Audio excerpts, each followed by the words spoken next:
আসসালামু আলাইকুম ষষ্ঠ শ্রেণীর শিক্ষার্থীরা, আশা করছি তোমরা সবাই ভালো আছো। মার্চান্স একাডেমিতে তোমাদের স্বাগতম। গত ক্লাসে আমি তোমাদের সুখ কবিতাটি পড়িয়েছিলাম। গত ক্লাসগুলো তোমরা যারা দেখোনি অবশ্যই প্লেলিস্টে গিয়ে ক্লাসগুলো দেখে আসবে। আজকে আমরা সুখ বহু নির্বাচনী প্রশ্ন এবং সৃজনশীল প্রশ্নগুলো সলভ করে দেব। তাহলে চলো আমরা এমসিকিউগুলো সলভ করি। কি সুখ লাভ করবে? যে উপকার করবে। মনের কষ্ট বৃদ্ধি পায়, কি হবে বলো তো? সুখের জন্য কাঁদলে, সুখ নিয়ে ভাবলে। 1 ও 2। নেক্সট দেখো, সুমন ও নোমান পরস্পর বন্ধু। সুমনের বাবার মৃত্যুতে নোমান তাকে সার্বক্ষণিক সঙ্গ দিয়ে সান্ত্বনা দেয়। সাধ্যমতো সুমনকে সে আর্থিকভাবেও সাহায্য করে। সুমনের সমস্যাকে নোমান নিজের সমস্যায় মনে করে। আচ্ছা, অনুচ্ছেদটিতে ভাবের সঙ্গে কোন কবিতার ভাবগত মিল রয়েছে? অবভিয়াসলি এটা হবে সুখ। উদ্দীপকের ভাবের ইঙ্গিতবাহী চরণ হচ্ছে সকলের তরে সকলে আমরা, একজোট ঠিক আমরা যদি দাঁড়াই সব রুখে। নেক্সট চলো আমরা সৃজনশীল প্রশ্নগুলো একটু সলভ করে নিই। খুব সুন্দর দুইটা সৃজনশীল কোশ্চেন দেওয়া আছে। দেখো, আলিম ও জামিল দুই ভাই। প্রবাসে গিয়ে আলিম প্রচুর সম্পদের মালিক হয়ে দেশে ফিরেছেন। বাড়ি গাড়ি সবই করেছেন, নিজের সুখের সকল ব্যবস্থাই করেছেন। অপরদিকে জামিল কেবল নিজের সুখ নিয়ে ব্যস্ত নন, পরিবার ও পাড়া প্রতিবেশীর সুখ দুঃখে তিনি এগিয়ে যান। অন্যের উপকার করার সুযোগ পেলে সুখী হন। চলো আমরা কোশ্চেনগুলো সলভ করি। অবনী শব্দের অর্থ কী? অবনী শব্দের অর্থ পৃথিবী বা ধরা। সংসারকে সমরাঙ্গন বলা হয়েছে কেন? দেখো, জীবনে সফলতা অর্জনের জন্য অনেক সংগ্রাম এবং সংকট মোকাবেলা করতে হয় বলেই সংসারকে সমরাঙ্গন বলা হয়েছে। কষ্ট না করলে কিন্তু কখনোই কি আসে না? সফলতা আসে না। সব মানুষের জীবনে সুখী হতে চায়, কিন্তু সুখ সহজে ধরা দেয় না। এর জন্য নানা সংকট মোকাবেলা করতে হয়, অনেক দুঃখ যন্ত্রণা কষ্ট সহ্য করতে হয়, আর এর মাধ্যমেই প্রকৃত সুখ অর্জিত হয়। এই কারণেই কবি সংসারকে সমরাঙ্গন বলেছেন। উদ্দীপকের জামিন সুখ কবিতায় বর্ণিত সুখী হবার কোন প্রক্রিয়াটি অনুসরণ করেছে? ব্যাখ্যা করো। উদ্দীপকের জামিন সুখ কবিতায় বর্ণিত অন্যের উপকারের মধ্যে নিজের সুখ নিহিত। সুখী হওয়ার এই প্রক্রিয়াটি অনুসরণ করেছে। মানুষ স্বার্থপরভাবে শুধু নিজেকে নিয়ে ব্যস্ত থাকে, তাই না? অন্যের ক্ষতি করে হলেও নিজের সুখের আশায় ধন সম্পদ কী করতে হয়? বাড়াতে থাকে। কিন্তু মানুষের কল্যাণ সাধনের মধ্যে আসলেই প্রকৃত সুখ নিহিত। সুখ কবিতায় কবি প্রকৃত সুখী হওয়ার উপায় ব্যাখ্যা করেছেন। কবি মনে করেন পরের কল্যাণার্থে মরণ হলেও তাতে সুখ রয়েছে।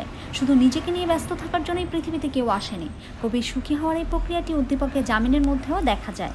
উদ্দীপকের জামিন শুধু নিজের সুখ নিয়ে ব্যস্ত নন, পরিবার এবং তার পাড়া প্রতিবেশীর সুখ দুঃখে তিনি এগিয়ে যান।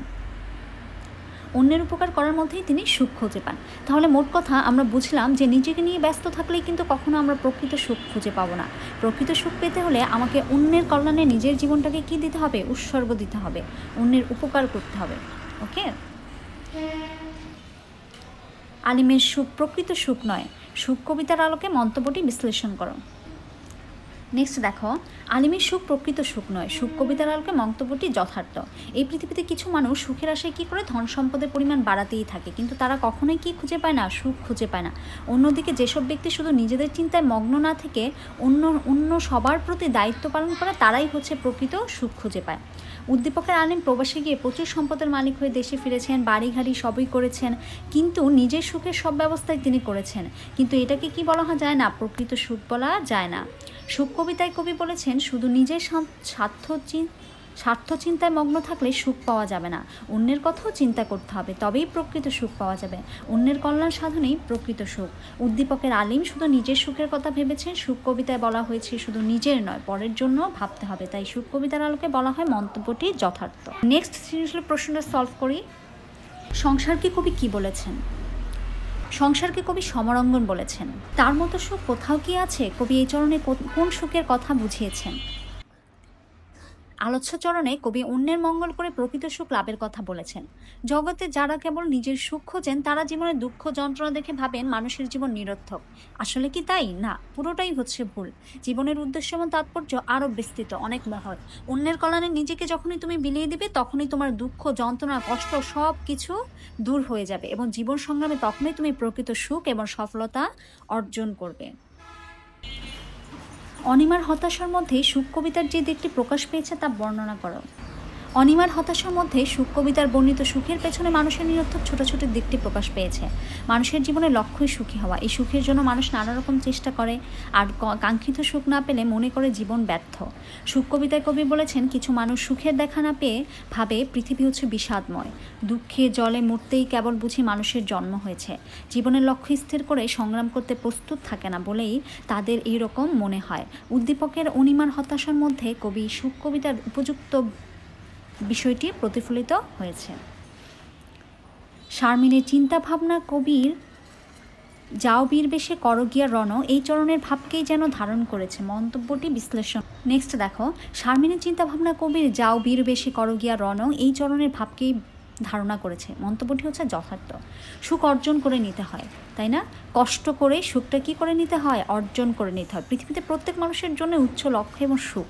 বিধাতাই পৃথিবীতে কাউকে কাঁদানোর জন্য সৃষ্টি করেনি। নানা প্রতিকূলতার বিরুদ্ধে সংগ্রাম করেই মানুষ প্রকৃত সুখের দেখা পায়। কেউ হচ্ছে সহজেই পেয়ে যায়, কাউকে কষ্ট করতে হয়। ডিফারেন্সটা শুধু এইটুকুই। কিন্তু আমাদের কি করতে হবে? হতাশ হলে চলবে না। উদ্দীপকের শারমিনের বান্ধবী অনিমা এসএসসি পরীক্ষায় অকৃতকার্য হয়ে সে হতাশ হয়ে পড়ে। শারমিন মনে করে মানুষের অসাধ্য কিছুই নেই, চেষ্টা করলে মানুষ সব কিছু করতে পারে, হাল ছেড়ে দিয়ে লক্ষ্যে পৌঁছানো যায় না। সুখ কবিতায় কবি বলেছেন, সংসার একটা যুদ্ধক্ষেত্র, এখানে বীর বেশে যে যুদ্ধ করতে পারবে সেই জিতবে এবং প্রকৃত সুখ লাভ করবে। উদ্দীপকের শারমিনের মতে লক্ষ্য অনুযায়ী পরিশ্রম করলে সফলতা আসবে। সুখ কবিতায় কবি বীর বেশে সংকট মোকাবিলা করতে বলেছেন। তাই বলা যায় সুখ কবিতায় প্রত্যচরণের ভাবকেই শারমিন চিন্তা চেতনার ধারণ করেছে।